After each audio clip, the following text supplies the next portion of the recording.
Con su permiso, primero que nada me gustaría darle muchas gracias al Señor por permitirme este privilegio de estar aquí frente a esta iglesia tan hermosa, tan llena de unción, con esa obediencia al Señor que ustedes demuestran cada día. Y por supuesto también a mis queridos pastores que están ahorita en Bogotá ya, los bendecimos y de verdad le pedimos al Señor que donde sea que estén y lo que estén haciendo ahorita, ustedes reciban esa bendición y esa dirección de Dios que ustedes están esperando recibir allá en Bogotá, en el nombre de Jesús. Bueno, pues aquellos que traigan sus libretitas, aquellos que les guste apuntar, por favor apúntele ahí. El discipulado de hoy se llama Viviendo como Jesús. Jesús nos demuestra constantemente que Él dependía totalmente del Espíritu Santo. Él tenía una comunión ininterrumpida con el Padre. Y Jesús, siendo hombre, Él aceptó tomar la amarga copa de ser crucificado. Por favor, póngale ahí, Hebreos 12:2. Puestos los ojos en Jesús, el autor y consumador de la fe, el cual por gozo puesto delante de Él sufrió la cruz, menospreciando el oprobio, y se sentó a la diestra del trono de Dios. En este versículo en particular hay una palabrita ahí bien interesante: oprobio. Sí, todos nos quedamos igual, ¿no? ¿Qué es oprobio? Por favor, la definición según la Real Academia Española es ignominia, afrenta y deshonra. Yo sé que igualmente todos nos quedamos igual, y no exacto. Ahí debería estar en la pantalla, pero creo que hay unos problemitas técnicos, pero no se preocupen, ahí les voy a decir. Por eso apúntele por favor sinónimos: deshonra, deshonor, vergüenza y humillación.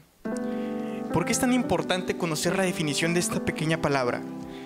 En el versículo anterior se nos muestra cómo el Señor, al momento de que Él iba a ser crucificado, dice que Él tomó esa amarga copa debido a que Él tenía puesto un gozo por delante, ¿no? Él veía una meta. Esa meta era la salvación de toda la humanidad. Porque tenemos que recordar, hermanos, que en los tiempos en lo que se ocurrió todo el tiempo del Nuevo Testamento, la crucifixión, nosotros sabemos que físicamente era una muerte terrible, ¿no? Una muerte inhumana, una muerte llena de sufrimiento, pero también tenemos que conocer el contexto moral. La crucifixión en ese tiempo, más allá de ser una muerte extremadamente dolorosa, era una muerte de las más humillantes. Esta muerte se utilizaba para las personas y los peores criminales. Era una forma de exponerlos y decir: miren esta persona, ¿no? Prácticamente diciendo: qué asco ser esta persona. O sea, y al que sea igual que esa persona, le va a pasar lo mismo y lo vamos a poner ahí. Y Jesús, imagínense, nuestro Señor decidió, más allá de todo el sufrimiento físico, el sufrimiento emocional por todo eso que eso conllevaba, ¿no? Y aquí, pero nos muestra muy claramente que Él tenía un gozo bien importante, el cual él sabía que haciendo todo eso iba a lograr tu salvación y la mía. Aquí nos deja una lección bien importante el Señor, que tenemos que tener los ojos puestos en la meta. El camino es difícil, va a haber mucho sufrimiento, pero nosotros tenemos que tener esa confianza en Dios y esa dependencia para poder ver los resultados de lo que hagamos, ¿no? Amén. Perfecto. Jesús fue un hombre perfecto.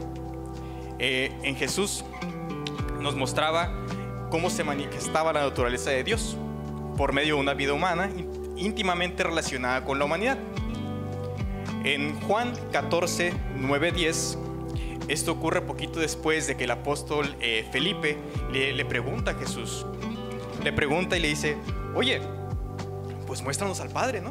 Queremos ver a Dios. Imagínense, los mismos apóstoles le preguntan eso a Jesús. Y Jesús le dice: tanto tiempo que estoy con ustedes y no me has conocido, Felipe. El que me ha visto a mí, ha visto al Padre. ¿Cómo pues dices tú: muéstranos al Padre? ¿No crees que yo soy en el Padre y el Padre en mí? Las palabras que yo os hablo, no las hablo por mi propia cuenta, sino que el Padre que Él mora en mí, Él hace las obras. Aquí lo más impresionante que nos muestra Jesús es que Él, siendo humano, también era Dios, ¿no? Entonces nos muestra también lo contrario, que Dios entiende a nosotros como seres humanos, porque Él descendió de los cielos y tomó un cuerpo de carne como tú y como yo. Él probablemente tuvo emociones. Él a lo mejor se angustiaba. Él a lo mejor se ponía triste, a lo mejor se enfadaba, pero no por eso dejó de ser perfecto y nunca pecó. Por favor, anótele ahí. Debemos imitar a Jesús a través de su redención absoluta, a través de la compasión por los pecadores, necesitados y los pobres. Jesús nos enseña su valentía, paciencia, fe inquebrantable y humildad. Jesús desea que tengamos el anhelo de una vida como la de Él, aunque para nosotros sea difícil. Él pide que nos esforcemos. En 1 de Corintios 11:1, 1 de Corintios 11:1, el apóstol Pablo nos dice: sed imitadores de mí como yo de Cristo. Y por favor, esto es bien importante, anótele ahí. Dice: ¿en qué aspectos debemos imitar a Jesús? Con otro color de pluma, en mayúsculas o subrayado, como ustedes gusten. Es en todos los aspectos. Ahí nada de que vamos a elegir así de que, ay, me gusta esto no me gusta. No, en todos los aspectos Jesús vino y dio el ejemplo perfecto de cómo era una comunión con Dios. Muy bien. Perfecto. A continuación vamos a ver algunos de los aspectos claves para poder imitar a Jesús en nuestra vida cristiana. Como subtítulo, póngale por favor, en nuestra relación con Dios. La Biblia nos enseña a tener una relación vertical, es decir, de la tierra al cielo, y relacionarnos con el Padre, que también es nuestro Padre.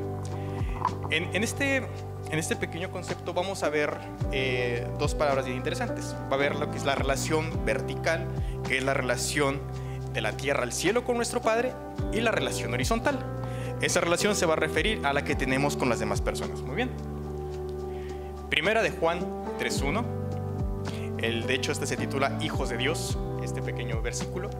Y nos dice: mirad cuál amor nos ha dado el Padre para que seamos llamados hijos de Dios. Por esto el mundo no nos conoce, porque no lo conoció a Él.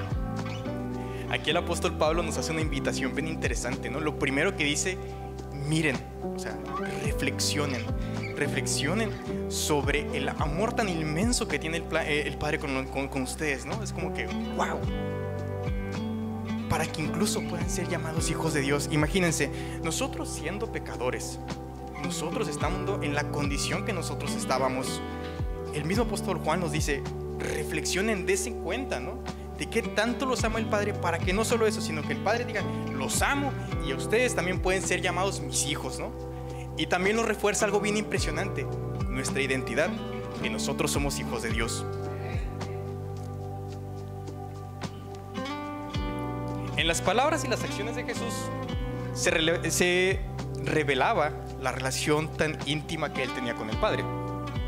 Él oraba constantemente y buscaba la guía y la fortaleza de Dios.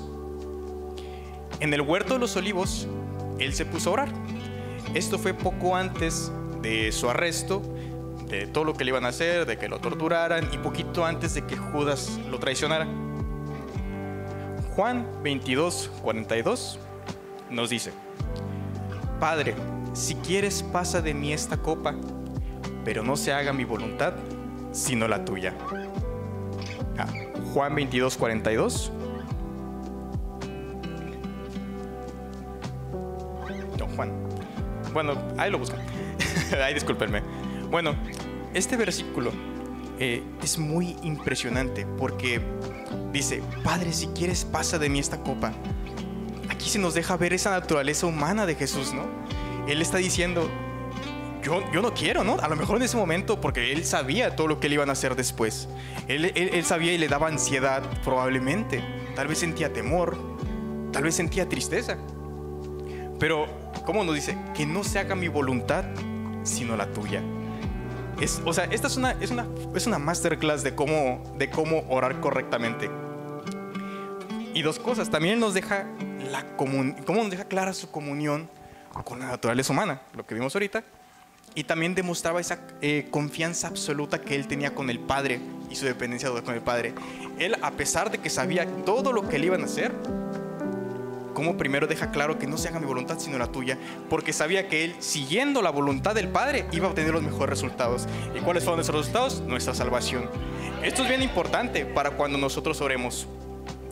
Nosotros tenemos que tener en cuenta, porque muchas veces, como tú y como yo, tenemos necesidades, sufrimos, estamos tristes a veces no queremos hacer algo, pero el Padre sabe eso. Y por eso es bien importante someterse a la voluntad del Padre, porque el Padre siempre tiene planes perfectos para nosotros. A lo mejor alguien de ustedes está pasando por un momento muy difícil, por un momento muy triste tal vez, pero si el Padre permite eso es para que a lo mejor tú formes carácter, porque van a venir cosas mayores. Así que por favor, anótele ahí 2 cosas a tener en cuenta cuando nosotros oramos. La primera es que debemos tener la certeza de saber que al orar le estamos hablando a nuestro Padre Celestial. Y la segunda es que no debemos imponer nuestra voluntad al Padre. Le debemos decir: si tú quieres, pero que no se haga mi voluntad sino la tuya. ¿Amén, iglesia? Amén. Perfecto. A continuación le voy a decir algunos ejemplos de cuando Jesús oraba. Aquí vamos a ver cosas bien interesantes. La primera es cuando Jesús declara una unidad con el Padre. Juan, capítulo 10, versículo 30. Juan, capítulo 10, versículo 30, dice: yo y el Padre uno somos. Aquí nos muestra esa comunión absoluta que él tenía. Nada de que yo soy poquito el Padre. No. Era una comunión absoluta. Era básicamente la manifestación de la voluntad de Dios en la tierra. Así de sencillo. Y lo siguiente es lo que significa una unidad con Dios. Lucas 5:16. Lucas 5:16. Él dice: mas él se apartaba a lugares desiertos y oraba. Y Mateo 14:23 dice: despedida la multitud, subió al monte a orar aparte, y cuando llegó la noche estaba ahí solo. Esto es bien impresionante, porque este versículo viene poquito después de que Jesús alimentara a más de 5,000 personas. Dice más de 5,000 porque no se contaron ni los niños ni las mujeres. Entonces lo impresionante es esto, ¿no? Imagínense, imagínate, tú vas y alimentas a 5,000 personas, ¿cómo te vas a sentir, no? Sería una victoria impresionante, sería un éxito para cada uno. Pero bien impresionante cómo él no fue y le contó esa victoria, no fue con sus amigos, no fue decir: mire lo que hice, no fue. Lo primero que él hizo, porque siempre lo demuestra como su máxima prioridad, él va a subir al monte y comparte ese momento de victoria con Dios. Eso es lo que nos enseña, que siempre debemos tener como nuestra máxima prioridad, ¿no? Siguiente versículo es Marcos 1:35. Dice: levantándose muy de mañana, siendo aún muy oscuro, salió y se fue a un lugar desierto y allí oraba. Y Lucas 6:12. En aquellos días él fue al monte a orar y pasó la noche orando a Dios. No sé si notan un patrón aquí. Lucas 6:12. No sé si notan un patrón aquí que dice muy de mañana, y el siguiente versículo dice en la noche. El otro dice en el éxito. Como si se fijan los versículos y el ejemplo que nos va dando Jesús poquito a poquito es de que Dios siempre fue su máxima prioridad y que la oración se debe hacer todo el tiempo que se pueda. Todo el tiempo que él podía, desde muy tempranito, oraba. Se iba a acostar, oraba. Tenía éxitos personales, oraba. Siempre mostraba esa redención absoluta a la voluntad de Dios. Y por ejemplo, vamos a terminar esta sección con el ejemplo de oración de Jesús. Marcos 14:35-36. Marcos 14:35-36 dice: yéndose un poco adelante, se postró en tierra y oró que si fuese posible pasase de él aquella hora. Y decía: Abba, Padre, todas las cosas son posibles para ti. Aparta de mí esta copa, mas no lo que yo quiero, sino lo que tú. Esto es básicamente en el Evangelio de Marcos lo mismo que vimos hace poquito. Como le dice: papito, para ti todo es posible, con el Abba. Dice: aparta de mí esta copa, porque de verdad, a lo mejor, como les digo, él era un ser humano como tú y como yo. Pero aquí quiero hacer una pequeña aclaración. Jesús fue humano, pero Él no compartió la naturaleza humana, porque desde el Edén la naturaleza humana está corrompida con el pecado. En el caso de Jesús, Él simplemente compartió nuestro cuerpo de carne, pero nunca compartió esta naturaleza de pecado. Esa es una pequeña aclaración ahí. Pero al igual que tú y yo, Él también sentía lo mismo que tú. Entonces por eso Jesús te entiende. Por eso no es como que, ay, es que Jesús era Dios, ¿no? Era bien fácil para Él porque era Dios, ¿no? Jesús era igual que tú y yo también. Tiene las mismas sensaciones, tiene los mismos sentimientos, por eso te entiende también. Por favor, anótele ahí. Esto es bien importante. La relación con Dios se construye a través de la oración, y con ello podremos reflejar la presencia de Dios, y así podremos ser luz para los demás. Amén. El siguiente punto que vamos a tratar de los ejemplos que nos daba Jesús es en su trato hacia las demás personas. Mateo 5, 44, 45.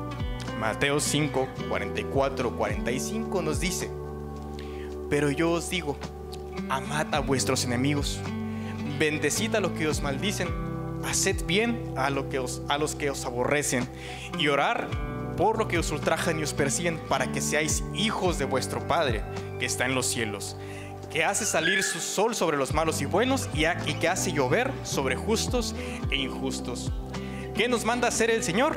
Hacer bien por mal. ¿Por qué? Es para que nosotros podamos romper con esos ciclos de odio. Si a ti te hacen algo mal y tú vas y se lo contestas, que es lo único que vas a alimentar más odio en la otra persona. Entonces el Señor nos cuida de esta forma, dándonos este versículo. Pero ¿por qué a veces no podemos hacerlo, no? Porque a veces, por mucho que nosotros queramos, seguimos teniendo un resentimiento, ¿no?, contra otra persona. Y dices, lo intentas de todo. Tal vez tú oras, tal vez tú tratas de hacer que te caiga bien de cualquier forma, pero sigues sin poder perdonar a esa persona. Cuando eso suceda, es un síntoma de que nos falta mejorar nuestra relación con Dios, porque nosotros no podemos reflejar la voluntad del Padre si no tenemos una relación con Él. Así que cuando sientan esa sensación, ese es momento de irse, orar y echarle muchas ganas en la oración, porque tenemos que mejorar esa relación, porque algo está fallando por ahí. Muy bien. Además de eso, también es necesario tener una buena relación con todos nuestros semejantes. Debemos tener una buena relación también con nuestras familias y con la familia de Dios. Mateo 5, 23, 24 dice: por tanto, si tú traes tu ofrenda al altar y allí te acuerdas de que tu hermano tiene algo contra ti, deja allí tu ofrenda delante del altar y anda, reconcíliate primero con tu hermano, y entonces ven y presenta tu ofrenda. Aquí nos deja algo bien importante. Nosotros como iglesia creo que esto es algo de lo que más debemos tener en cuenta. El servicio cristiano en la congregación pierde valor si no hay armonía en la iglesia. Así de sencillo. Si nosotros no nos llevamos bien, el servicio no funciona. Así de sencillo. Y también nos deja bien claro, de hecho esto también se puede relacionar con las ofrendas, con el diezmo y la ofrenda. Tú no puedes venir si tu corazón, si en tu corazón hay resentimiento, tú no puedes venir y dejar una ofrenda, porque eso sería como un poco hipocresía, por así decirlo. Y ya bien interesante, continuando en el Sermón del Monte, Mateo 5, 38, 48. Este es un poco largo, así que voy a tratar de leerlo despacito, porque este es bien interesante. Dice: oíste que fue dicho, ojo por ojo y diente por diente. Pero yo les digo, no resistáis al que es malo. Antes, a cualquiera que te hiera la mejilla derecha, vuélvete también la otra. Y al que quiera ponerte a pleito y quitarte la túnica, déjale también la capa. Y a cualquiera que te obligue a llevar carga por 1 milla, ve con él 2. Al que te pida, dale. Y al que quiera tomar de ti prestado, no se lo rehuses. Oíste que fue dicho, amarás a tu prójimo y aborrecerás a tus enemigos. Pero yo les digo, amen a vuestros enemigos, bendecid a los que maldicen, haced bien a los que os aborrecen, y orad por los que os ultrajan y os persiguen. Y volvemos a todo lo que decía anteriormente, ¿no? Entonces, ¿De qué forma nosotros podemos evitar las peleas y el odio y el amargor? Los hijos de Dios, si tú eres un hijo de Dios, tú debes aprender a soportar el mal. Y los hijos de Dios debemos ser pacíficos. No debemos andar yendo buscando pleito de que ay, alguien me insultó y ahí voy y se lo regreso 2 veces, ¿no? No, uno como demostrando el ejemplo de la voluntad de Dios debe ser también pacífico como hijo de Dios. Y eso también es bien importante, ¿eh? El prójimo no es el que nos cae bien nada más. Todos los seres humanos son nuestro prójimo. Nada de andar seleccionando de que a ti sí te trato bien y a ti no. No, todo parejo. Y sobre todo también debemos ser capaces de perdonar a los demás. Volvemos al punto anterior. Si nosotros no somos capaces es porque algo falla en la relación con Dios. Entonces, mucho ojo en esa parte. El ejemplo que nos deja Jesús de esta parte del perdón, Lucas 23:34, dice: y Jesús decía: Padre, perdónalos porque no saben lo que hacen. Y repartieron entre sí sus vestidos echando suertes. Imagínense, si Jesús en la situación en la que estaba en ese momento, que en ese momento era cuando, poquito antes de que lo crucificaran, Él mismo les dice: Padre, perdónalos porque no saben lo que hacen. Imagínense, si nosotros van y alguien te dice algo feo y ya no lo quieres perdonar por algo tan sencillo. Jesús nos da el ejemplo de que no importa la situación y lo que hagan, siempre debe existir el perdón en nosotros. Esto también es bien importante para la congregación. No debemos juzgar a los demás ni murmurar en contra de alguien. Mateo 7:1-6 nos dice: no juzguéis para que no seáis juzgados, porque con el juicio con que juzgáis seréis juzgados, y con la medida con que medís os será medido. ¿Y por qué miras la paja que está en el ojo de tu hermano y no echas a ver la viga que está en tu propio ojo? ¿O cómo dirás a tu hermano: déjame sacar la paja de tu ojo y aquí la viga en el ojo tuyo? Hipócrita, ¿se dan cuenta? O sea, me encanta cómo es directo. Nada de que, ay, te voy a hablar bonito. No, hipócrita, saca primero la viga de tu propio ojo y entonces verás bien para sacar la viga del ojo de tu hermano. No deis lo santo a los perros, ni echéis vuestras perlas delante de los cerdos, no sea que los pisoteen y se vuelvan y os despedacen. Esto es bien interesante, ¿no? Nosotros como seres humanos, y desde lo que se viene arrastrando del Edén, nuestra naturaleza está contaminada con el juicio y la crítica, ¿no? Es muy sencillo que en cuanto algo no coincide con nuestros propios sesgos cognitivos, de repente dices, ¿por qué hizo eso, no? Y empiezas a juzgar y decir, de hecho, perdóname, Señor, como ser humano lo hacemos todos, que es algo que no debemos hacer, hermanos. Es bien importante que tengamos esa empatía sobre las demás personas. Y de hecho, aquí viene un punto que es muy importante. Santiago 14:12. Uno solo es el dador de la ley, que puede salvar y perder. Pero tú, ¿quién eres para que juzgues a otro? ¿Qué nos dice aquí? Que solo el Señor es el que es capaz de juzgar a las demás personas. ¿Y por qué es tan importante esto?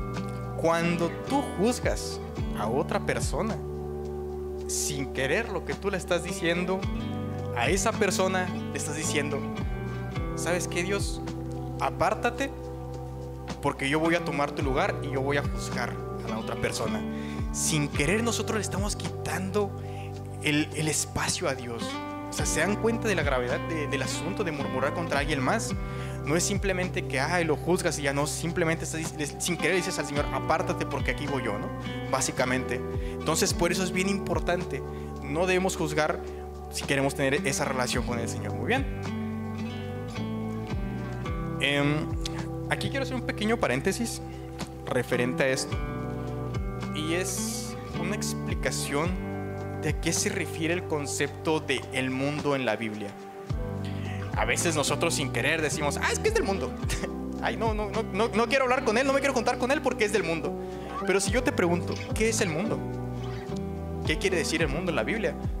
Estoy seguro que a lo mejor tenemos una idea, ¿no? Por ahí vaga, pero no sabemos una definición exacta. Volviendo al primer versículo de los que vimos ahorita, que dice Primera de Juan 3:1, que dice: mirad cuál amor nos ha dado el Padre para que seamos llamados hijos de Dios.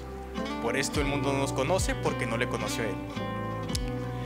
Me voy a poner un poquito técnico, porque me parece que es muy importante que conozcamos esta definición.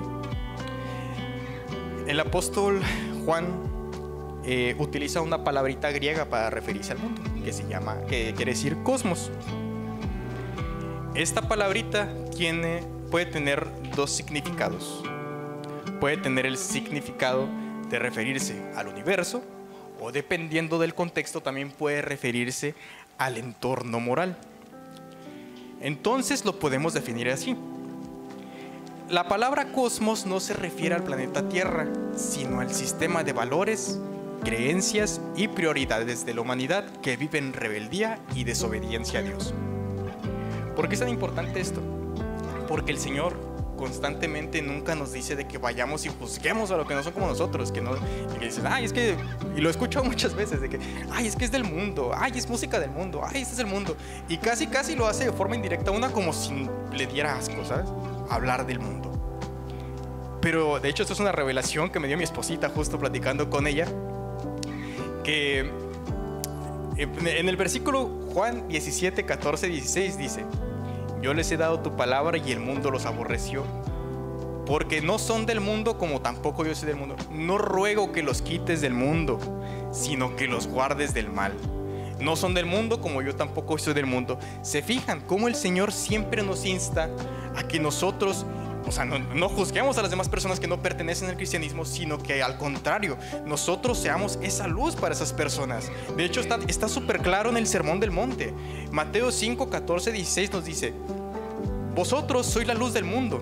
Una ciudad asentada sobre un monte no se puede esconder, ni se enciende una luz y se pone debajo de un almud, sino sobre el candelero. Alumbra alumbra a todos los que están en su casa. Así alumbra vuestra luz delante de los hombres, para que vean vuestras buenas obras y glorifiquen a vuestro Padre que está en los cielos. Entonces, hermanos, nada de juzgar a las demás personas, nada de confundir este concepto del mundo. El mundo no se refiere a la sociedad, no se refiere al planeta Tierra, se refiere a ese sistema de valores que están en desobediencia y en contra de Dios. Pero la Biblia nunca nos insta a que nosotros vayamos y estemos en contra de ellos, sino todo lo contrario, que nosotros les mostremos la luz del camino de la salvación. Amén. Aquí hay un datito también bien interesante, justo aquí en Mateo 5, 14, 16. Hay una palabrita, ¿no? Dice: ni se enciende una luz y se pone debajo de un almud. Un almud era básicamente un cajoncito de madera. Y en ese cajoncito de madera se utilizaba como unidad de medida para medir granos como el trigo y cosas así. Era como una unidad de medida de las cosechas, ¿no? Así como es un kilo, un galón, cosas así. Bueno, pues era el almud y se utilizaba como unidad de medida.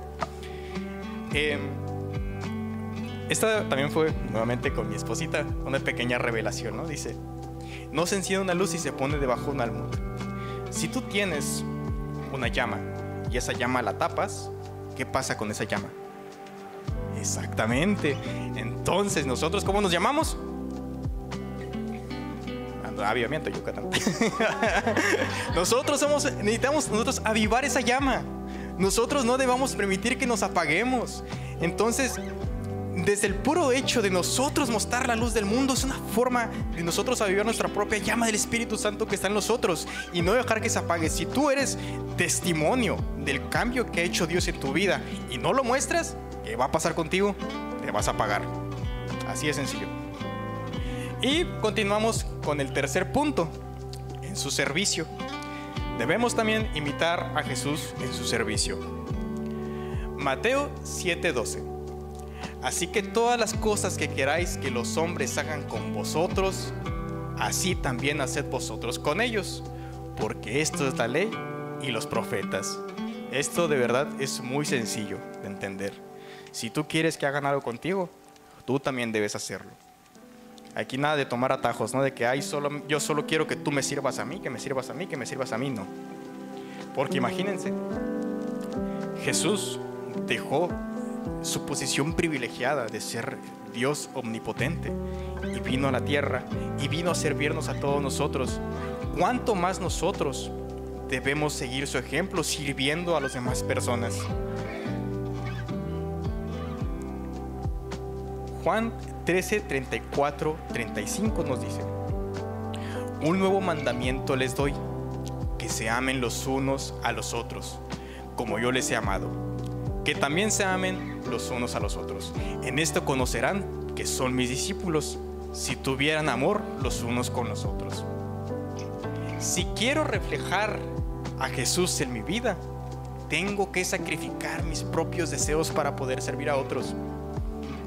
Lo mismo que comentamos ahorita, nada de atajos ni cosas sencillas de que, ay, solo yo quiero recibir.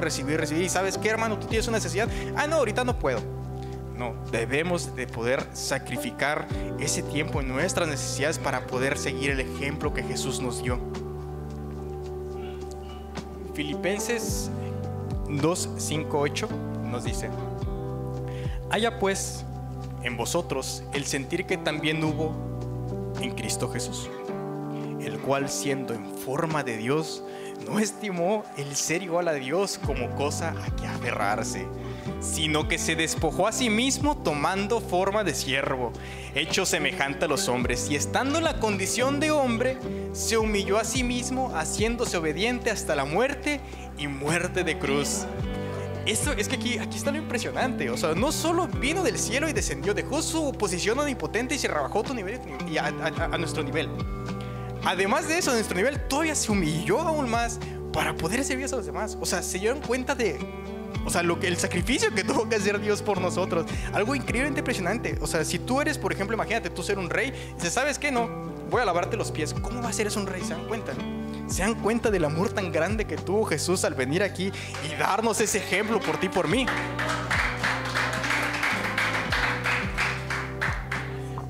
Entonces, debemos imitar el carácter de Jesús: servicial, misericordioso y amoroso. Sin importar las circunstancias, debemos imitar a Jesús en cómo vino a este mundo a servir de una manera desinteresada. Aquí va a ser un pequeño paréntesis otra vez, porque tenemos que recordar que en la Biblia se utilizan diferentes conceptos griegos para la definición del amor. A diferencia que en español únicamente tenemos una palabra para referirnos a un conjunto de conceptos, en griego tenemos varios. Tenemos el amor ágape, que es amor incondicional y sacrificial y desinteresado hacia los demás. Tenemos el amor filia, que es el que se refiere al amor de amistad. El amor estorge, que es el amor familiar natural, como el que tiene una madre con sus hijos, como el que tú tienes por tu padre.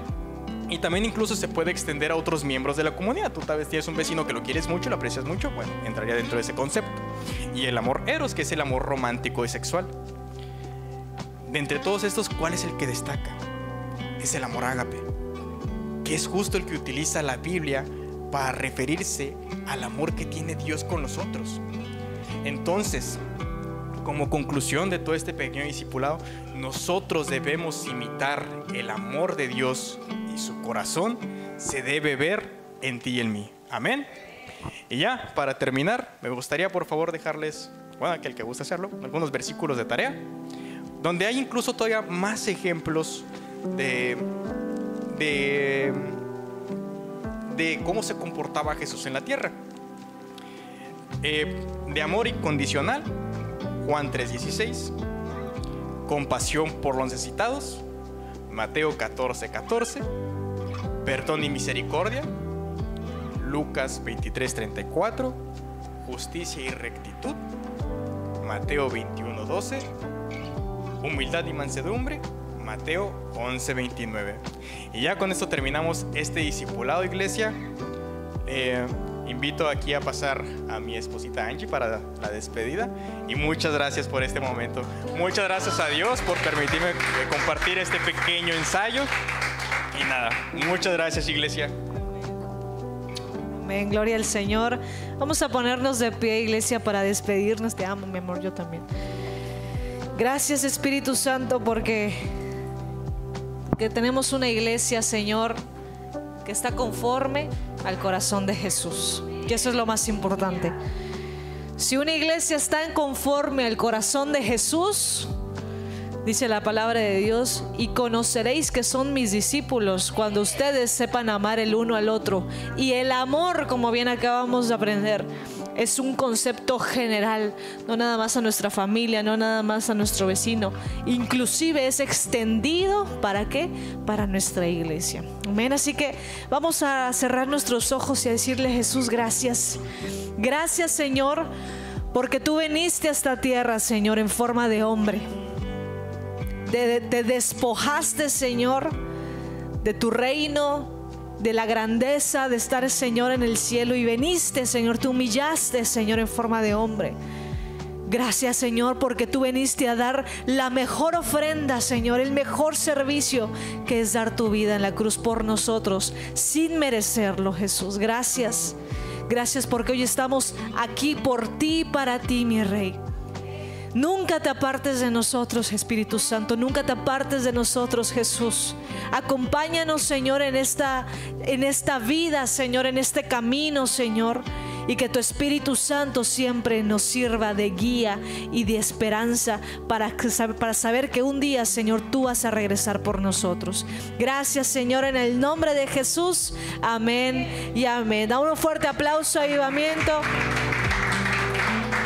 Dios te bendiga. Nos vemos el domingo. Primeramente, nuestro Señor llega temprano, aparta tu lugar, porque así como hoy hay varias sillas, puede que un día nos quedemos allá afuera porque hay mucha gente. Dios les bendiga mucho. Nos vemos el domingo a las 11 de la mañana.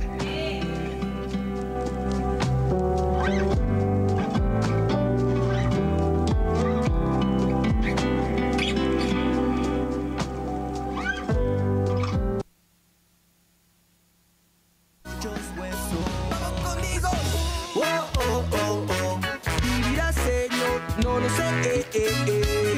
Whoa.